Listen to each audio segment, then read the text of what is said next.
Ladies and gentlemen, we are so very back. My name is Zach Stoffer. I'm your host. This is the It's So Over podcast. And today I have Mack Weber on. Mack, say hi to everyone. Hey guys, Dude, excited to be here. I'm happy to have you here. So, Mack, I actually want to tell the story real quick of how we met because I feel like this just really encapsulates Mack as a person. So my friends and I planned this huge Tetons trip, all right? And we had a really confusing car situation on who was going to drive down. We have this friend in common named Ethan who was going to be a part of the trip. He and I were talking, and we had a bunch of people in our car that had bailed. And so it was going to be me, Ethan, my buddy Harrison, and I get this text literally 2 hours. I'm not even kidding. 2 hours before we're about to leave for the whole weekend for this big Tetons trip. He goes, yo, I'm about to ask my friend Mack if he could join. Would that be chill? And I'm like, 2 hours notice? I'm like, dude, if he's down, then of course we have the room in the car for it. Lo and behold, Mack shows up for the weekend, 2 hour notice, probably made the entire trip, if I'm going to be honest. It was a fun trip, and I just like to put this out there. When Ethan called me, I was taking a dump. Okay, and like 2 hours before we leave. Realistically, I had an hour to pack because I had to finish and shower. So like, I had nothing. I forgot a pillow, dude. I had to sleep at a bunch of girls' feet. It was the worst. It was pretty good. It was great. Oh no. No, dude, that was so funny. Yeah, that whole trip was amazing, but that's how I met Mack, and we kind of just been friends since then. What was that, like 2 months ago? Oh my gosh. Actually, a month ago seems more right. Maybe. Oh, no, I'm an idiot. I just realized like a month ago was like June. Dude, time is flying. Time is flying. I think it's important to realize how life is fleeting. All right. And he's locked. Okay, well, for those of you who may be tuning in for the first time, the way I do this podcast is I bring people on like Mack, and I just ask them a few random questions. Mack has no idea what I'm about to ask him. I don't prep anybody for these questions because I like to capture their genuine, authentic reactions, and I want them to answer how they feel they naturally would instead of rehearsing something. So, are you ready, Mack? Yeah, I think so. I hope so. Yeah. Okay, question number 1. When do you feel most like yourself? Probably when I'm shirtless. I'm not even gonna lie. And I know that sounds like really weird, but I feel like I think my best moments come when I'm shirtless. Like this might not be like a true testament to that. When we're playing volleyball, I like really get into it. Mm-hmm. But usually after volleyball, I'm shirtless and I got all my energy out, and I'm sitting there just completely exposed. I don't have like the best physique in the world, at least anymore. What are you talking about? Greek god over here. Dude, like if the Pillsbury Doughboy was a Greek god, maybe. But dude, all my songs written those when I was shirtless. That's like Okay. Dude, I think it's something just about like not having anything to like protect me or hide me. Because I noticed, like, for example, a lot in high school, my hood was on. I kind of kept to myself in a lot of my classes because I had that place to hide. Shirtless, dude, like you're there, you're exposed. You're vulnerable. Yeah, dude. Nips to the wind and like my soul comes out. Diamond cutters. So, I mean, I wasn't shirtless like most of the lock-ins on the Teton trip, but anytime I was shirtless, I was locked in. Like, this is true. This is actually a true statement. I don't know. I think it's just good to not have that thing to like, you can hide from people, but just like remove that, lock in. That's so interesting. That is not at all the answer I thought I was gonna get, but I feel like that's such a Mack answer. You know, it's like I'm not too surprised. When was like the first time you were like made that distinction? You were like, oh man, being shirtless, I'm just like myself. I don't know, like. So I had to go to the to the principal's office a lot in elementary school. Where is this going? Most of it was I was like at recess and like, dude, I hate wearing shirts, dude. So like, I just think like I noticed like, dude, I'm shirtless a lot, and when I'm wearing a shirt, I'm not as like in the moment as I'm supposed to be. You know, like if I'm wearing a shirt, like I'm constantly like, oh, this doesn't feel quite right. Like messing around with it. But like, yeah. That is so awesome, dude. Dang. Okay. I'm just like, all right. Do we go shirtless right now? Like, so, I'm pretty locked in. Also wearing my garments. So you're like, the fit necessitates. yeah, true.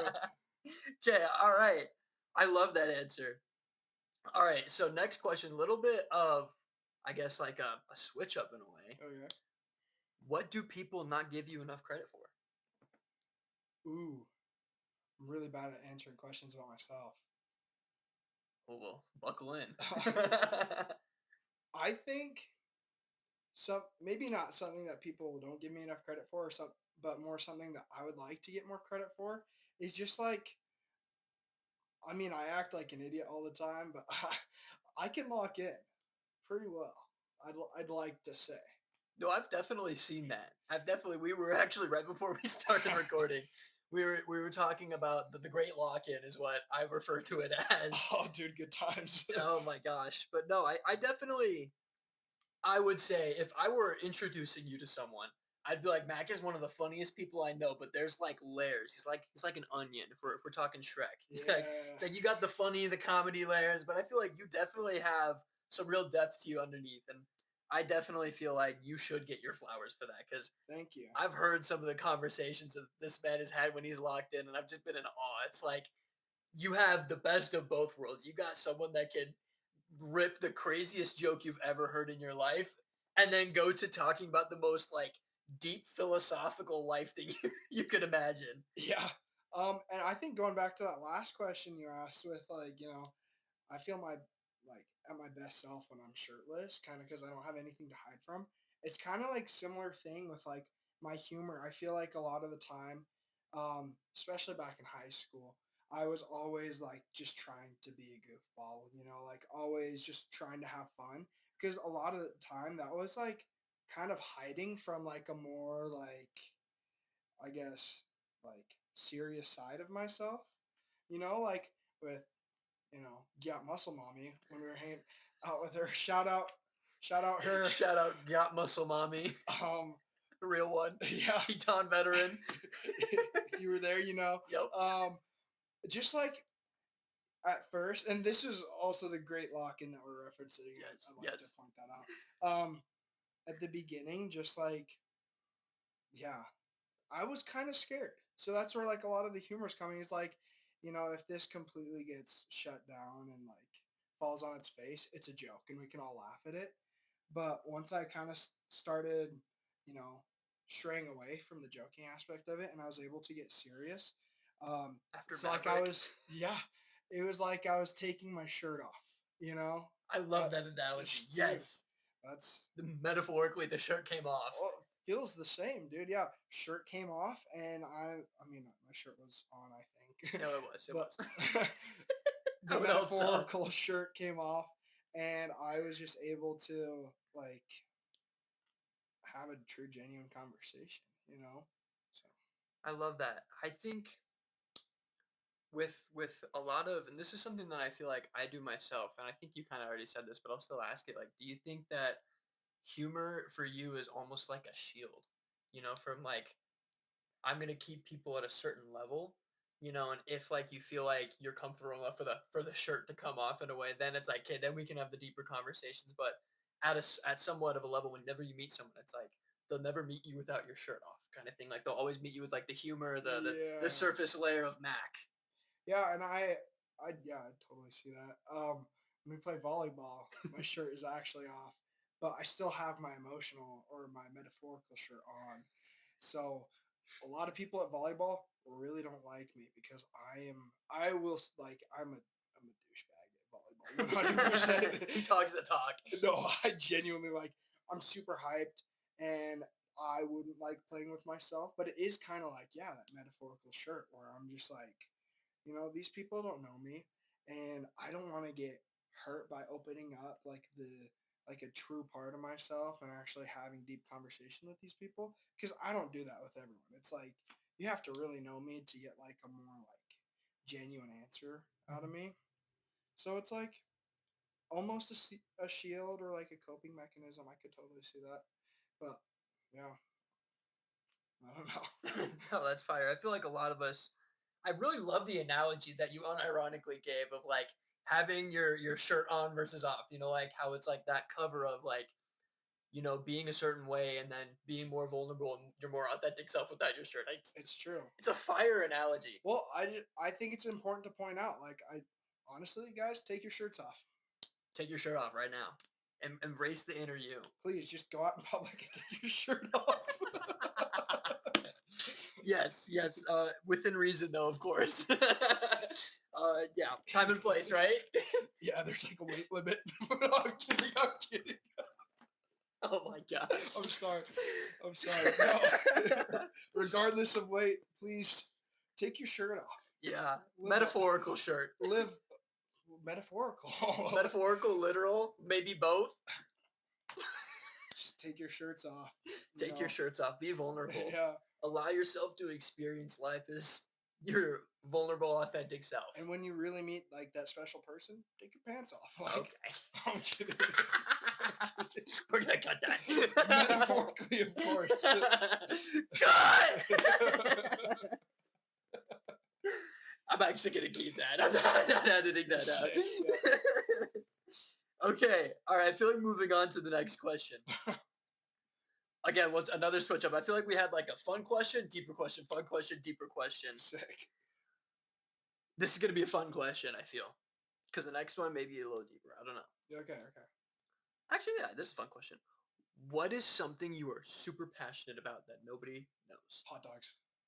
I feel like everyone knows that. Oh. If you look at your Instagram story, you just do like a time lapse of eating a hot dog? Yeah, dude, my DPM currently is 0.9 seconds, which is very low. Like, to point out Joey Chestnut's highest DPM, dogs per minute, was 7.4. Oh wow. Yeah, I got a lot of work to do. No, you do. Are you the future Joey Chestnut right here? Is this like no, dude? The chosen one? He's the most dominant athlete out of any sport. Oh yeah. Like, there's no bigger gap between first and second place. 100%. I would. That is a based take. I would allow that 1000%. Dude, He's the goat of goats. I'm getting sidetracked here. Ask the question again, dude. Okay. With hot dogs not being the answer. Okay. I do love it though. I love it. What is all right, sorry, hold on. I'm just reading a future question. What are you super passionate about that almost nobody knows? Okay. I get really passionate about a lot of things. I think one thing that, and I know this was like aimed as like a more like fun question, but this is gonna get a little deep. Hey, I'm here for it. I think one thing that I'm very passionate about is, this is totally gonna come off as performative, men being good fathers. 100%. Okay. That's like, part of it is like, that's all I want to do. Mm-hmm. Because low-key, dude, dads are dope. 100%. Lawnmowers and garages, sign me up, bro. I want that. Cooking some dogs? But like, grilling? That's just something that I've noticed a lot lately. Is I've had a lot of time to think to myself, and I've been doing like my music, so I'm like taking a lot of time to write. It's getting a lot of my feelings out on page. So the more I realize it, like, that's what everything comes back to. Anything I enjoy. I love music. I'm listening to music. I'm always like, I can't wait to show my kids this song, and I can't wait to like be present in their lives. But also, like, it like pisses me off to see someone who is like being dumb, in the sense that like, you're gonna have kids someday. You're going to like be responsible for like human beings, and you can't even be responsible for yourself. Like, you're not doing anything with your life. Just like act like you're a dad now. Be your own dad. Be your own dad. Yeah. Okay. Like, be responsible for yourself, because like, okay, couple thoughts I've had lately. If I'm about to do something dumb, I always think back, like, what would my dad want me to do? Because my dad is like a very sensible, like, pretty secure person. And when I take that advice, things work out for me. If I take my own advice, I'm an idiot, dude. I will do the dumbest stuff. I will hike mountains with a blown Achilles. Like, it's This is a true story, by the True way. testament in flops. Yep, I watched it. I was there. Um, my dad would hate that, and I should have listened to him. I mean, I didn't tell him about it, but like I know exactly what he would say. You know, be your own dad and be a good dad. That's actually really interesting. I actually something that you said earlier that I thought about, dude. Music is a huge, huge, huge part of my life.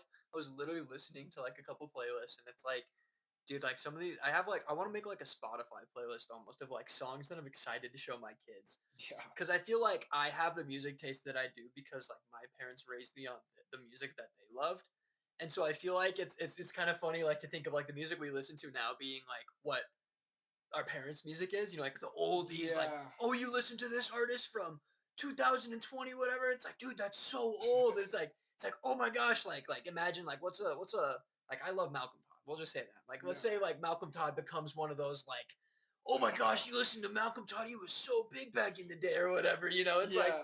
my kid listening to some Malcolm Todd 40 years from now or whatever. It's like, dude, like I feel like that's something so cool, you know, to be able to Yeah, pass like your love of music in a way down to your kids. And I feel like that does absolutely like segue into like, dude, just being a good dad.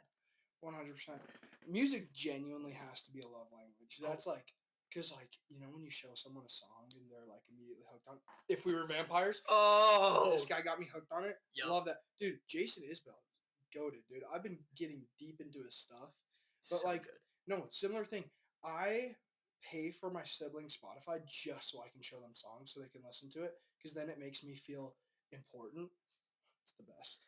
Dude, I can't tell you how many times I've like gone out with girls and during the talking stage, if I find out that they don't have Spotify, which I'm a Spotify supremacist, by the way, I will not accept dating a girl with Apple Music. I'll be like, hey, I'll literally pay for your Spotify. We'll get your playlist transferred over, and I'm gonna send you songs through that. Because Spotify has a rule you can DM people over Spotify now. If you find a profile, It's it the like best thing. it shows you like, oh, you got this song from this person, and so I'm like, Right. I just want to be the godfather of like every time you listen to a song, it'll like show me at the bottom like I put you on it or like something Yeah. like that. But also it's like doing like a Spotify blend, stuff like that genuinely. If you want to look at my real situationship dating graveyard, look at all my Spotify blends that I have Mm, with girls that I don't talk to anymore. I love doing blends. I love sharing music because you just I don't know, music connects you in a way that like I feel like other things just can't. Like I have some people or just memories that are so ingrained into certain songs that when I listen to them, it's like, okay, I have to text this person now. Or yeah. it's like, oh my gosh, it's like it takes me back there. I do monthly playlists. That's an awesome thing Smart. that I've been doing for a few years. And like anytime I'm feeling nostalgic for a certain time, I'll be like, all right, let's go to the March 2023 playlist and see what I Right. was listening to. And most times back then, my music taste was not it. But eventually, I'll find one song and I'll be like, dude, all of the memories associated with that just come back. Yeah, it's like all coming back to you now. Yep. Shout out Celine Dion. Yeah. That was a song Celine that I just Dion. quoted. So I love that. Sorry, now I'm getting sidetracked. no, dude, But back good. back to what you originally said. I feel like it is so important to acknowledge that the person you are right now is eventually going to be responsible for any number of human beings. Yeah. You know, like not only like I feel like as a man, it's you know you're supposed to like you know take care of your wife, right? But you also then are going to be helping raise kids with this person, and it's like you know who are you right now, you know. It's like Yeah. imagine you but you have a 5-year-old in your life that is your kid, like is your kid gonna look up to you, is your kid gonna be like yeah my dad's an idiot, or you know Hmm. like I feel like I want my kid to respect me, but I feel like obviously I'm years away from that. I feel like most of us are, but it's definitely an Yeah. interesting thought process to have of like not just you know are you being a good dad right now, but you know are you also honoring your parents, you know like Yeah. listening to your dad or you know acknowledging at least what your dad or your Of parents course. would think for the current decisions you're about to make. It's definitely really interesting. I really like that. What do you think? Do you I guess like if you had a few kids right now, what do you think they would think of you?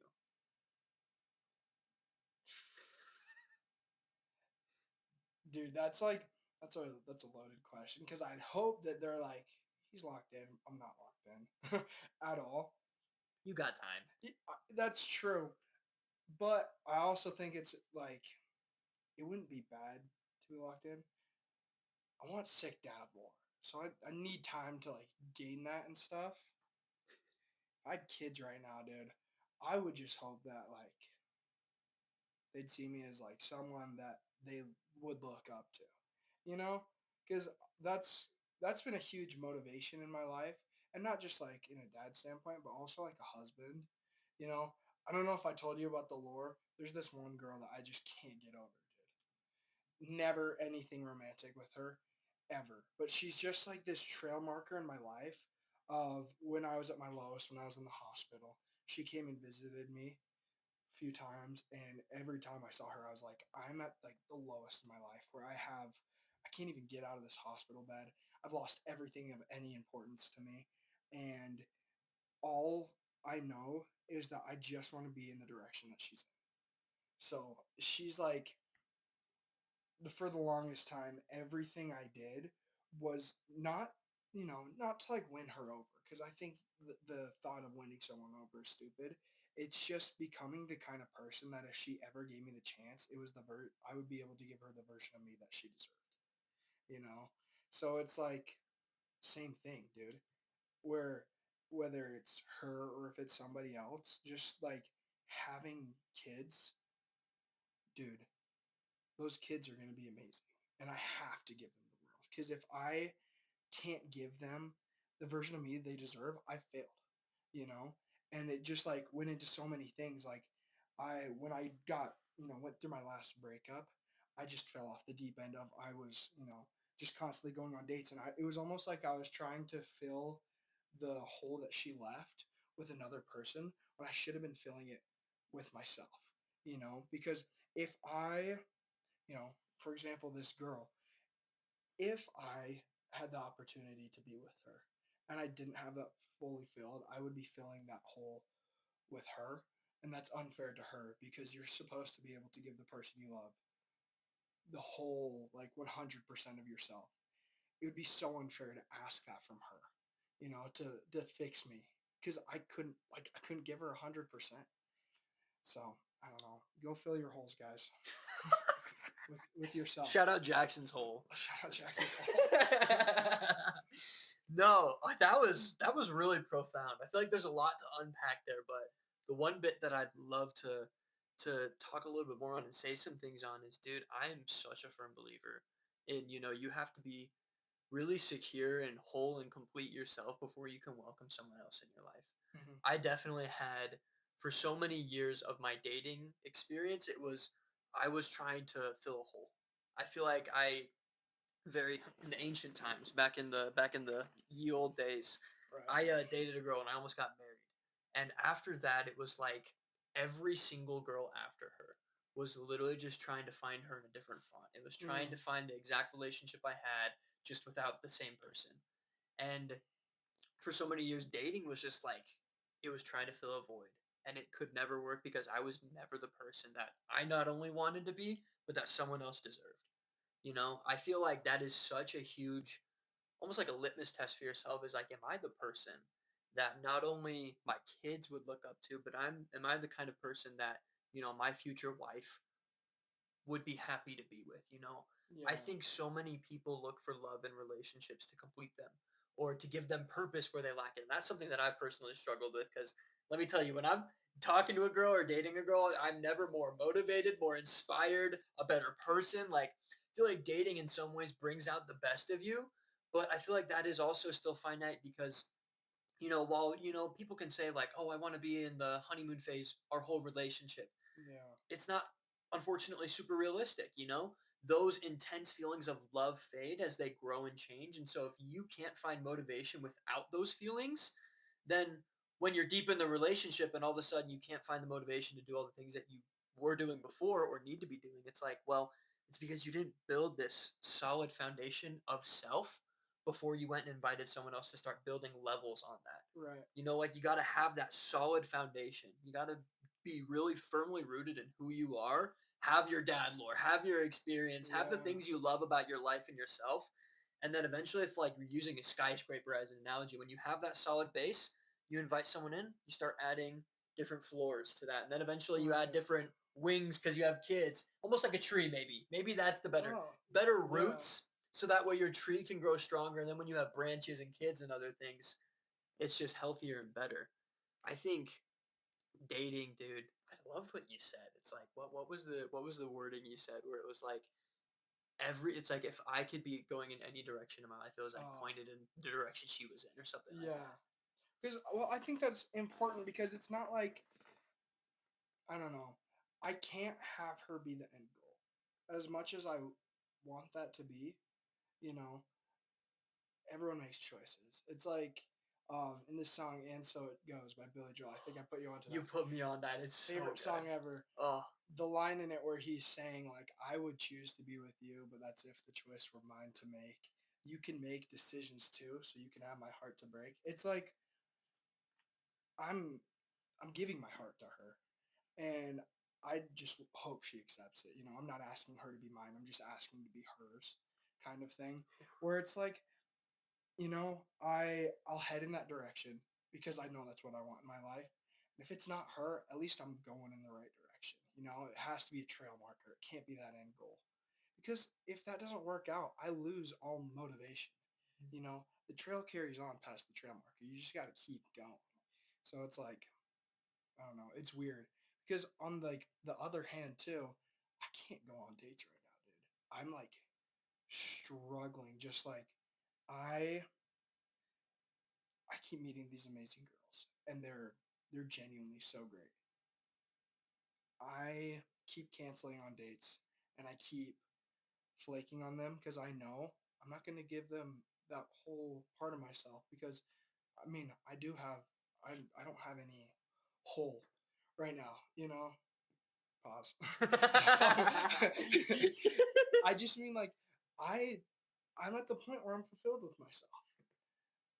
But I want to give that to someone, and until that, all possibilities of that are out the window, I'm locked in. I'm not going to waste my time with anyone else. And it's difficult because I noticed when I was going on dates, this is uh something I wrote down. Um I was, trying to learn to love these girls' eyes and not picture the one girl's instead because it was just every girl I was just kind of in my heart imagining it was someone else. And it was so unfair and I felt awful for it. And it's just like, yeah, every time I was kissing this girl, I wasn't actually kissing her. I was kissing someone else. And it was just it it was emotionally tolling on me and it was so unfair to just everyone. So it's like until she's back, I can't have anything because no matter who I meet and no matter what I find, you're gonna hope it's her. I'm gonna hope it's her. And if it's not, I'm just gonna throw it away until I can have her. That's profound, It's dude. nuts, dude. Hey, but that's okay. I think there's definitely people in our lives that I think I've said this before, maybe in a different podcast episode or somewhere else, maybe just in passing, but I feel like, there's people serve purposes in our lives for Mm-hmm. sure. Sometimes it's a little bit shorter than a time than we want. Maybe it's more long term. We aren't, the judges of that. It's kind of like what you said, with the Billy Joel song. Yeah. It's like sometimes it's not up to us, but I think it is a beautiful thing to kind of have that be almost like your North Star in a way. Like, hey, like I'm gonna live my life. I'm gonna do my thing. I'm gonna fill my holes. Pause. And I'm gonna do what I want to do. And if that's there, which I hope it will be for you, man, I think that is not a terrible thing to kind of hold out for that. I think you're doing a lot right by yourself and others, kind of acknowledging that and being like, hey, this is what I want. And until I know that that is not, where my life is gonna go, it's it's so difficult, but honestly admirable of Right. you to kind of say that I can't consciously or in good conscience put myself in other places. I've been there, dude. I've Yeah. been there. It's so tough, but you know, if it's just so such a cliche, dude. But if it's meant to be, it'll be, right? I Exactly. refuse to believe that you can ever fumble or mess up what's meant for you. Like what is meant for you truly at the end of the day will be meant for you. I live and die by that. Yeah, and that's just something I kind of had to live by lately. Is it, I, it is up to her. She doesn't know. I haven't said anything to her, dude. Well, she can listen to this. Sure. I'm not going to, do that right now. But it's like, the decision's up to her. It takes two yeses to make a yes. It makes one no to make a no. That kind of Oh thing. yeah. But I will, if I don't do everything I can and I don't give it 100%, I I don't know what I would do. She deserves all of this from me. Yeah. And even if it goes nowhere, that's just the kind of person she is. It's just like, if I want to be recognized to giving 100% to one thing, it's her. 100%. I that's that's all it comes down to. Beautiful. So. That's beautiful. Dang, I love that, man. I wish I could have more to say, but I feel like that's just got to be that's got to be the conclusion of that, dude. Because I don't know what more I could add to that. I feel like you said everything so beautifully, dude. Wow. Thanks. I've thought about this a lot. I can tell. I can tell. Yeah, Mack's over here with his shirt off late at night, just stewing. No, I feel like Tom Hanks in Sleepless in Seattle. I can't sleep. It's dude. So, women of Provo, do not hit me up. Do not hit him up. Not worth he it is right not now. available. If in 2 years I'm single, maybe just ask me how it went. Maybe I can function from there. But as of right now, nope. I'm not worth your time. Oh, that's crazy. That's crazy. But hey, like I said, man, that's admirable that you're at least admitting that and you're going forward acting in such a way. I definitely did not have that self-awareness and was just, oh, I don't think I'm ready to date, but there's only one way to find out, and I was putting myself out there. It's so hard to do too, because yeah. sometimes like go on dates just to clip farm, if that makes sense. Yep. Like hit the XP, hit the mob grinder, yeah, hit the XP farm. Sometimes it's just to have like fun stories. Like my buddy Sam, shout out Sam. Sam and I went on this date with these two roommates, and I mean, I met the girls on Hinge.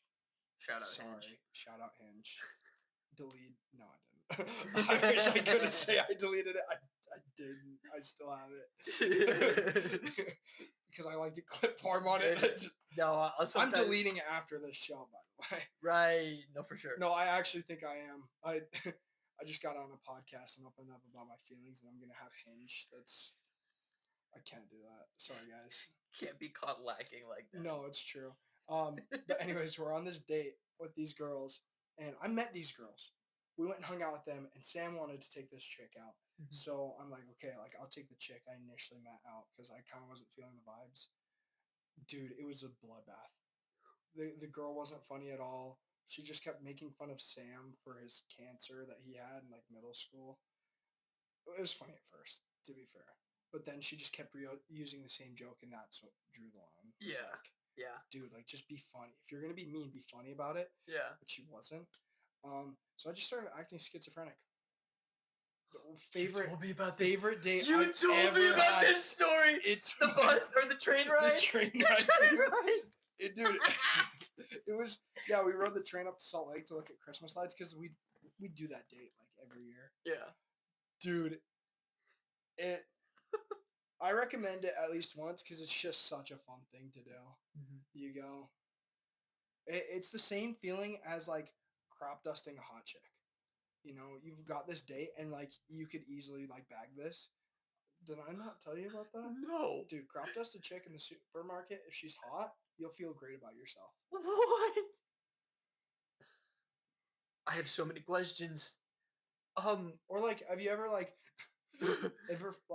followed a like really attractive girl on Instagram, and when she follows you back, you unfollow her? I don't think I have. Oh, dude, boost your ego. Okay, all right. This is the. Maybe let's get back to the question.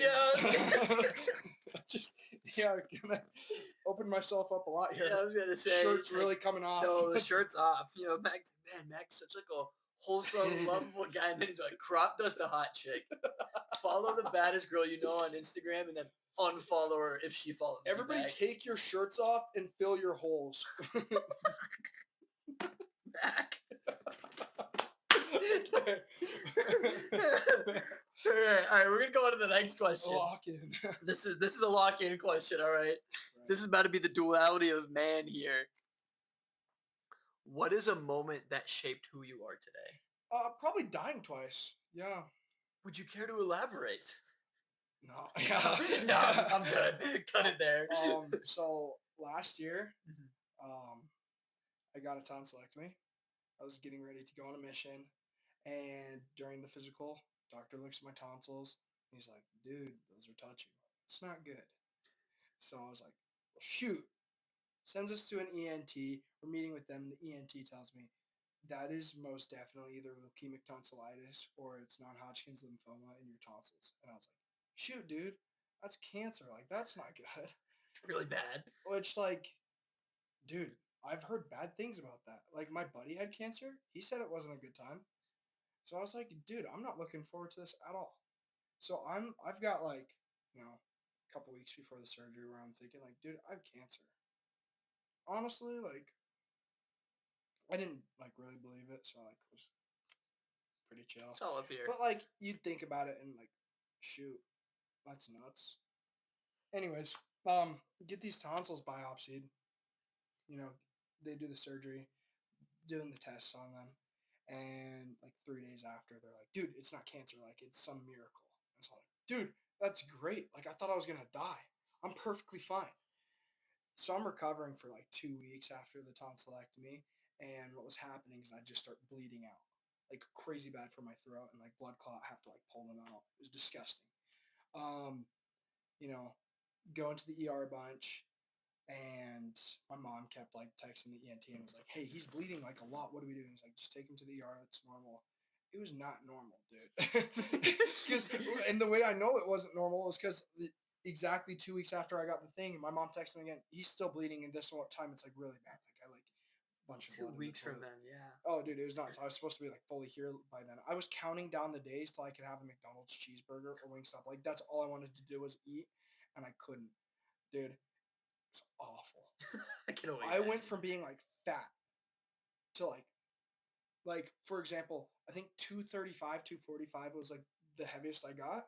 Uh-huh. I got down to like 165 end goal at the end of this whole like ordeal, Oh my gosh. which was like the span of 2 months. Yeah. Because I started losing weight before the tonsillectomy too. We don't know why. That's why they thought it was cancer partly. But yeah, super excited to eat. I don't know why I just reiterated that part. That's what the part I meant to reiterate. No, it's important. Bleeding a lot. That's what I meant to Yeah. reiterate. Bleeding a lot, and we're on our way to the ER. I'm like bleeding into a Maverick cup, like fill it up. It's 5 minutes from my house. It's the Timpanogos Regional Hospital. Yeah. Like live like right there. Yeah. Dude. We get there, and I like bleeding before in the ER was pretty uncomfortable. Mhm. Like it's going to be uncomfortable. I'm bleeding out of my throat. Yeah. But it was just like this time I knew it was like it feels different. Like I'm scared, you know. And so I remember it was middle of the day. My mom calls my dad. He like speeds over from work, and I'm sitting there like I'm not doing well. I'm like shaking and stuff. And I remember right as my dad walks through the door, I remember like seeing the look of worry on his face, and that's the last thing I see before I start like convulsing.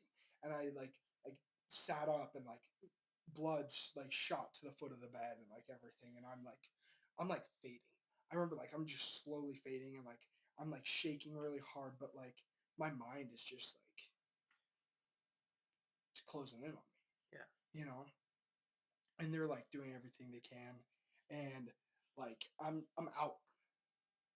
I'm like dead on this table, and I'm brought back to, and I'm doing like I'm just confused. Like I was just like out, dude. I was dead, and I like I remember like we're going to an emergency procedure right now. Like I remember, you know, my parents both just crying. and that was a huge thing for me because I I got really used to constantly letting people down. That's like all I summed my life up to be was like I just fail. That's my thing, and that's where a lot of like the coping with humor came from. Is like like I'm here to entertain people. There's nothing else I can do correctly. It's just like I'm gonna make people laugh, and that's what I bring to the table. There's nothing else. Whatever I try to bring to the table, I'm gonna fail. And I remember even through failing and like constantly letting my parents down with like not being a good student, not being a good kid, I was a punk. Um, they never gave up on me, and the fact that they were still like crying. My parents aren't like big criers, so it was like really profound to see that. Um, yeah, going to the emergency procedure and I'm like asleep for like a day. Next day I'm just super tired, but like I'm still like thinking about stuff when I'm awake. And I basically chalked it up to be like I have just wasted my whole life failing, letting people down. I haven't done anything I'm proud of, and I just I wish I did more. Because I knew like I could very well like die again, could happen, and I wouldn't like live, to see another day. So it was a very morbid, very like depressing day, I would say. I mean, I kind of feel like that makes sense. Yeah, yeah. No, almost dying would do that to you. Yeah. Well, the next day, um, I'm still super tired, and we had some of our like my family was visiting me, and my mom's sitting there talking to people, and I just remember like hearing the conversation, but like same thing where I just like all of a sudden my body's just losing all the energy it had, and I couldn't move, I couldn't talk, but I was like kind of cognitive. I remember like my mom asking like, Mac, are you okay? Are you okay?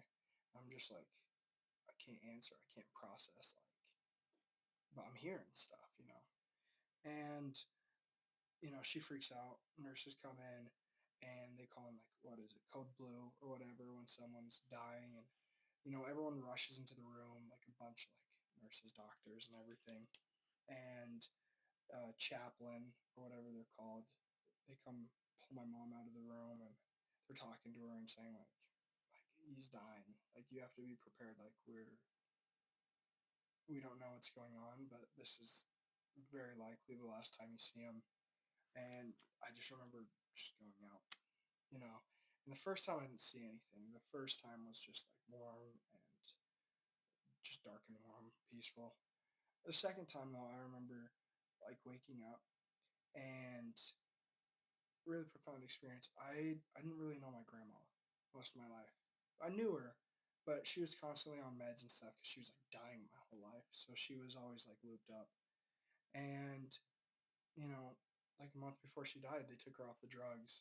She and I just got really close. Um, really spiritual experiences, but that like last week, we had this really cool experience with the song Edelweiss from The Sound of Music. So all we did was just, you know, we we watched Sound of Music, and that's like, every year on the day that she died, watch Sound of Music, eat my eggnog popsicles. Like she was like the best person ever. But when I, faded out, I saw her, in the opening scene from Sound of Music. I just remember like running up to her and like hugging her and being like, I miss you so much. And I'm so happy that I don't have to keep fighting anymore. Like it's over. I don't have to keep being a failure. It's just like, I'm happy that it's done. And I remember she just said to me, like, I have so much that I haven't done yet. I didn't do anything. But there's, first of all, this is where the passion for being a father comes through. One day I'm going to be an amazing father, and I need to be able to do that. I'm going to be a husband to a wife. I'm going to have to provide for my family. Like, there's so much I haven't done, and I need to go back to do that. And like, it's weird because I wasn't alive. I was out. I felt everything though. I felt her touch. I felt heartbreak when she told me I had to go back because I didn't want to. I just let everyone down here. And it's like I was sad, but I was like, I knew I had to go back. So I did. I said my goodbyes. And I woke up, and my mom, is there like crying me, trying to comfort me, or crying, talking to me. And I just, from there on out, it was like the best thing ever. It was so weird. I have always struggled with mental health and always just like, right from that point, that all just disappeared. I was the happiest person in the world, which is really weird. Like people would come visit me and like try to be like, "How are you? Like, are you okay?" And I'm like, "I'm the best I've ever been. I can't walk right now. I can't run. I'm not even watching reels. I'm not watching TV. I'm stuck in a hospital bed all day, every day, and I am in the best mood of my life. I didn't eat anything for like a whole month. Like I was so happy though, and that's right when I was like able to acknowledge I failed in life, but I can turn it around. You know, that's where I was like, this is the most amazing girl I've ever met in my life, and she'd come visit me, and I know I want to go in that direction. Like that was like I had nothing, and now I knew where I needed to go, and now I'm headed that same direction. Best thing that's ever happened to me. I wouldn't be half the person I am without that. I would still be some punk kid who can't get like serious because of fear. And now it's like, so what if I embarrass myself? I've had worse. You almost died. You have died. And then almost died on multiple occasions. I think it's so important to have those near death experiences because it just like you lock in so hard. Ethan and I, when we went and did West Labs, Oh, you dude, told me about that. probably the best thing we've ever done. First of all, Almost brought died. us super close, but then it also made us both like lock in and realize a bunch of things. So yeah, take your shirts off, fill your holes, and die. Please. What a bar. That's actually gonna be the title of the episode. Take your shirts off, fill your holes, and die. That's legitimately the title of the episode now. Wow. That once again a lot to unpack there. A lot, dude, I don't even know.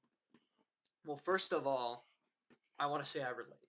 I I haven't died and come back, but I have had countless near death experiences where I've had doctors tell me that I don't have much I don't have much more time. Or I've had doctors tell me that I'll be severely like damaged or handicapped the rest of my life and I've been perfectly healthy. Like I've also experienced a lot of crazy near death experiences and things like that. I want to make it very clear for those watching, don't go seek out near death experiences. Don't Mac. No, no. Okay. Do not go seek out near death experiences. But I will absolutely add my personal testament that having near death experiences, it's like it changes everything. Because I mean, Right. I'm super big on mental health. Mhm. Mental health is really important to me. If you were to look at my Instagram, I just did a huge post about Men's Mental Health Month last month, and I opened up about being really vulnerable myself here. I opened up about a suicide attempt that I had that, by all accounts and measures, should have killed me. It's really morbid to kind of think about, and I think one day you'll also look back at how you were just feeling like, man, like I was a failure. I was all these things like, dude, like, I was 17 when I had that attempt on my life. And it's so crazy. It's almost been a decade. Yeah, I'm almost that old. I'm not quite. Yeah. I'm turning 26 this year. It's getting to me. But I look back and I think of all the life that I've lived then. It's like I had so little of an idea of the life that was ahead of me. And I think that's both a beautiful but also a really like morbid thing that like it almost ended there. There's so much of life that I almost didn't get to experience and so much that you almost did get to Mhm. experience. It's sobering in such a unique way that's really hard. It's hard to articulate it. Yeah. Like so much of this life that I've lived almost feels like borrowed time in a way. It Mhm. almost feels like like, this is like the post credit scene. This is just that little extra because Yeah. my movie ended long time ago. And I feel like it opens you up to being more brave, to being more like, if you choose to have that mindset, it opens you up to be like, you know what, like that was something horrible, but it I'm here and I might as well make the most of it, because I think something that I've seen with a lot of people in my life is you never know when your last day is. Obviously I'm not trying to speak anything to existence, but I could get in like a car wreck tomorrow. Something could happen to either of us at any given moment. And so I think what I would love to turn uh farming near death experiences into is just live your life to the fullest. Like I think that's really one of the biggest messages is don't take it for granted. Don't wait for a near death experience to teach you how precious this life is and how important all these experiences you're having are. I think it can be so easy to be like, man, I'm a failure, I've let people down, but like, dude, how old were you? Like 18, 17? Yeah, I was like You're a 18. child. You're a child. Yeah. I'm just saying, like, and not in an insulting way, but there's so much. Like, if everyone's a failure and a letdown, if we're not Steve Jobs at 18, it's like we Right. all have different paths in life. That I feel it's so important to give yourself that grace of. I don't think you were a failure. You're just on your own timetable. You're doing your own thing. I don't think you let anybody down. I think you were projecting that you felt like you were letting yourself down. It's true. Because Mac, when I look at you, I see anything but a letdown. I see anything Thanks. but a failure, dude. Like you are doing just by sharing your story. And Mac has kind of shared this story with me before, not in that detail, but like I can just tell you, man, like I'm proud of you. If nobody has told you that enough, like with what you're doing with your life, with what you're doing with your music, I know that if you had a kid right now, I could tell you for sure he would look up to you and be like, man, my dad's a stud. Thanks, dude. Because I feel like you need to hear that. You know, I just feel like, man, there's so much. Are you 19 now? 20. 20. Big Oh, 2-0, big guys. 2-0. Dude, there Yeah. is so much life that you have yet to live. And I think keep the perspective that, yeah, you almost died, but you're alive right now. Yeah. I know that's like really like straightforward and obvious, but like if anything, I feel like we both know your life can end at any moment. So enjoy right now, make the most of it, gather the dad lore, Yeah. try not to farm near death experiences, right? But I don't know, like give yourself grace, give yourself a little pat on the back. I think you're doing great, man. I'm proud and happy that you're here and all the things that you're doing. Thanks. I think going into what you were saying with live life, not just live life, but like feel the emotions. I think that's a huge thing that goes into men's mental health is like the bottling up the emotion and like, you know, not feeling it. Yep. You want to feel that, dude. Because when you're at the end, you're gonna want to look back on like not just all the like the good times, but all the pain Oh yeah. too. Because that really shapes you, Mm. dude. I think there's something so beautiful in being able to feel that that heartbreak so hard. You know I'm such a what did masochist for this, dude. I trust yeah, me. dude, what is it that Andrew Garfield said? Where like grief is just all the love that you had someone that's left over that you couldn't share anymore. Like, Fire. dude, dig into that. Don't like overlook the awful experiences because those are the best stories, dude. Yep. When we Those shape hiked you. Delta Lake, I hated that, dude. I was in flops. We're on a glacier, blowing Achilles. I thought you were I'm gonna die. sliding, dude. Almost Oh, sliding to my death, and it terrifying. sucked. That was one of my favorite hikes I've ever done. Same. Because you go back and you're like, dude, that sucked. It was cold. It was awful. I love it, dude. I was alive. Yep. You're not gonna feel the pain when you're dead. Yeah. Which is like sounds messed up to say, but the pain is such a blessing, dude. Yeah. You know, Oh no, I trust me. I think there's another quote that I love that's in line with the Andrew Garfield one, but it came from WandaVision if you've ever seen that TV show. it was Loki the only good Avenger spinoff The show. Loki one was phenomenal as well, but Okay, I heard that. I that's gave a up topic after for that. another time. My bad, guys. But it was when Vision was like, "What is love or what is grief if not love persevering?" Hmm. And it was just like, "Oh, Yeah. oh," because dude, I actually give this advice whenever someone it's I like to feel like this is crazy advice, but whenever someone comes to me and they're like, "Man, like I'm going through a breakup, I'm having a hard time," I always tell them, "Enjoy right now. You are gonna feel things if you allow it in a way that is unlike any other time in your life. Yeah. When you feel grief, when you feel loss, when you feel those negative, deep emotions and you let yourself feel them, dude, music hits harder. I'm a huge Oh, writer, yeah. and the things I've written in grief and in pain far surpass anything I've written at any other time in my life. I literally tell 100%. people, enjoy the time that you are grieving and you are hurting over that person because of two things. One, there will come a time where you will get over it. The pain will go away. The miracle of our bodies, the miracle of our minds, the miracle of our lives is time goes on. Hmm. Time marches on. We heal Yeah. both physically, mentally, emotionally. Those scars become, or those wounds become scars. It all lessens over time. So, one, you're going to get through it. You're going to heal. You're going to improve. But two, you're going to miss the time when you were able to feel in such a way, when you were able to listen to a certain song and it to just hurt you in all the right ways. Maybe that's a little masochistic of me, No, but it's I, true. I genuinely believe that, there comes a time after heartbreak where if you truly fully let yourself process it, you miss the time when you were hurting. I think you go long enough without experiences where you really push your limits, where you let yourself feel things or you get hurt in some way. A lot of people don't date because they're like, I'm so scared to get hurt. I feel like that's what it should be for. You grow when Yeah. it's like pruning a bush, you know, or pruning a tree, whatever it is. The Yeah. whole Bible, not Bible, whatever. This is the Book of Mormon. Allegory of Yeah, the the. whole allegory. But it's like that whole thing. It's like I think so much growth and so much change can come in your life in no other way than through pain, Right. through genuine anguish. It's like Yeah. I think that's one of the greatest tools that you can use and I think this is a big, big, huge, important thing if you make it that way. Hmm. I think our minds are so much more powerful than we give ourselves credit for. Like, there are some days where I'm just like down in the dumps and I literally just stand up and I'm like, lock in. I'm not sad anymore. Yeah. Obviously, for like depression and certain things, I can personally attest that's not always how it works. Of But I course. do think to a degree, you do have so much more power over your life and what you're going through than you understand. If you are feeling like you can barely get out of bed, to make your bed. I'm telling you right now, like I started making my bed every day. Just little small simple things.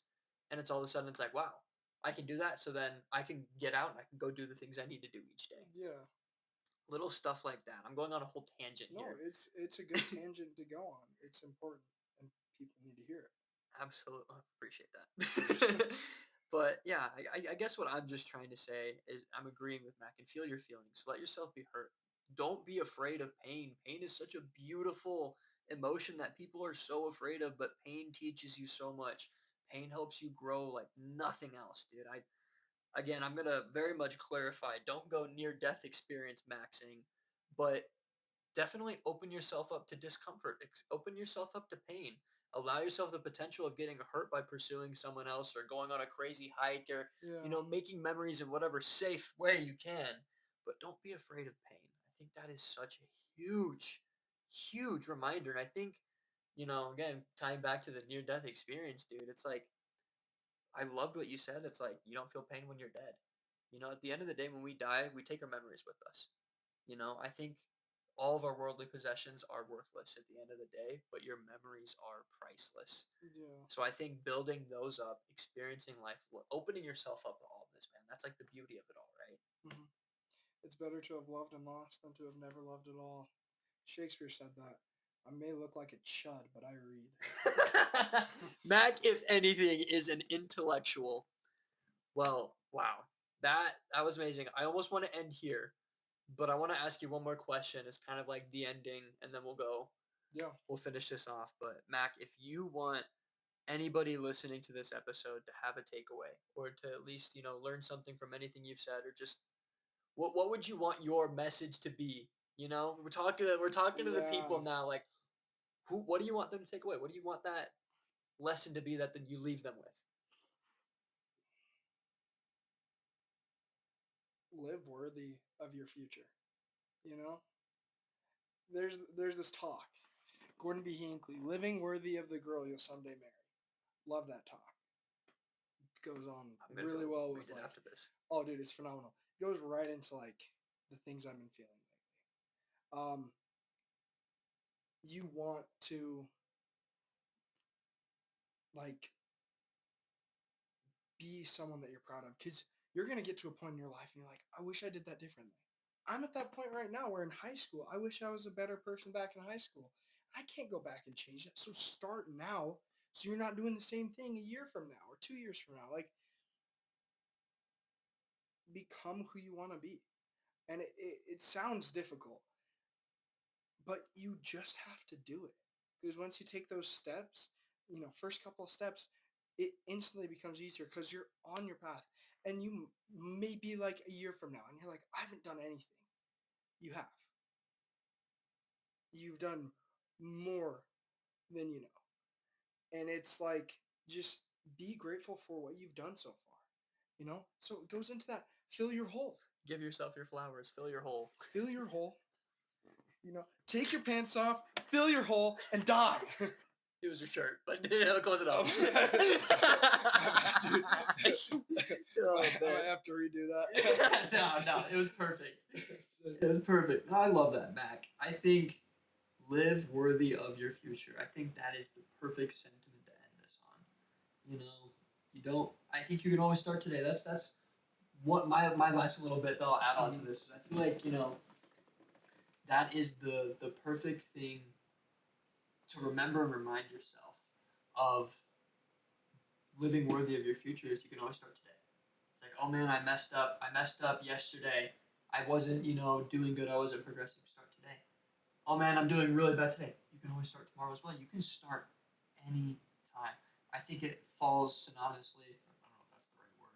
Sometimes I just be throwing big words out there. Dude, I do the same too.